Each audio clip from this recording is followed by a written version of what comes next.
This channel does not promote any violent, harmful, or illegal activities. All content provided by this channel is meant for an educational purpose only. প্রাক্তন মন্ত্রী এবং deputy speaker Ashis Bandyopadhyay তার রহস্য মৃত্যুতে কিন্তু বেশ কয়েকটা প্রশ্ন সামনে আসছে। আপনারা জানেন রামপুরহাটে তার বাড়ির ঢিলছোড়া দূরত্বে পার্টি অফিস থেকে তার ঝুলন্ত দেহ উদ্ধার হয়।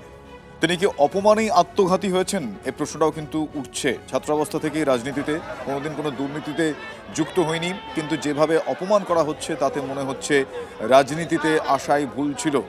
আশিস বন্দ্যোপাধ্যায়ের দেহের কাছ থেকে যে সুইসাইড নোট পাওয়া গিয়েছে, সেই সুইসাইড নোটে এই বিষয়গুলো তিনি উল্লেখ করেছেন। সর্বদা দলীয় সব অন্যায়কে মানতে না পারলেও প্রতিবাদ করতে পারিনি, সেটাও এই সুইসাইড নোটে লেখা রয়েছে। তবে মৃত্যুর জন্য কাউকে তিনি দায়ী করেননি। প্রসঙ্গত উল্লেখ্য, আশিস বন্দ্যোপাধ্যায় রামপুরহাটের 5 বারের বিধায়ক। যথাযথ তদন্তের দাবি করেছে বিজেপি এবং কালীঘাট তৃণমূল। প্রাক্তন মন্ত্রী ও ডেপুটি স্পিকার আশিস বন্দ্যোপাধ্যায়ের রহস্য মৃত্যুতে দানা বেঁধেছে অনেকগুলো প্রশ্ন। আমার সহকর্মী হিমাদ্রি এই মুহূর্তে আমার সঙ্গে রয়েছেন। হিমাদ্রি, জানতে চাইবো এখনো পর্যন্ত এই বিষয়ে আর কোন কোন বিষয় সামনে আসছে, তার কারণ তার সুইসাইড নোটে যে বিষয়গুলো উল্লেখ রয়েছে সেগুলো আমি দর্শককে শোনালাম এবং সেই সুইসাইড নোটের ছবিও এই মুহূর্তে তারা দেখতে পাচ্ছেন। আমি তোমার কাছে জানতে পারবো তার বাড়ির লোকজন কি বলছেন এবং এই মুহূর্তে সেখানকার পরিস্থিতি বা কতটা কি থমথমে। দেখো, বাড়ির লোক স্বাভাবিকভাবেই শোকাগ্রস্ত হয়ে রয়েছে। এই যে আশিস বন্দ্যোপাধ্যায় বাড়ির ছবিটা দেখতে পাচ্ছ, বাড়ির ঠিক সামনেটা, তার বাড়ির সামনেই কিন্তু যেই গাড়ি, শবদাহ যে গাড়ি, সেই গাড়ি এসে দাঁড়িয়েছে এবং ইতিমধ্যেই সেখান থেকে কিন্তু মৃতদেহটিকে বাড়ির ভেতর নিয়ে যাওয়া হয়েছে।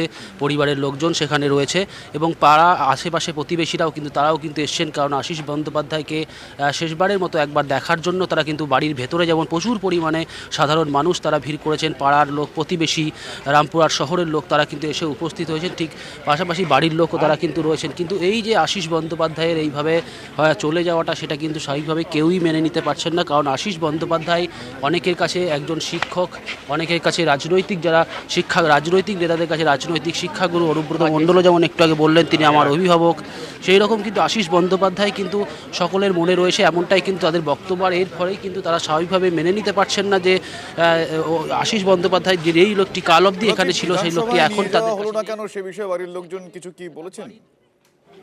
5 বারের বিধায়ক তিনি, প্রাক্তন মন্ত্রী। না, এখনো পর্যন্ত বাড়ির লোকের সাথে সেই অর্থে কথা বলা সম্ভব হয়নি।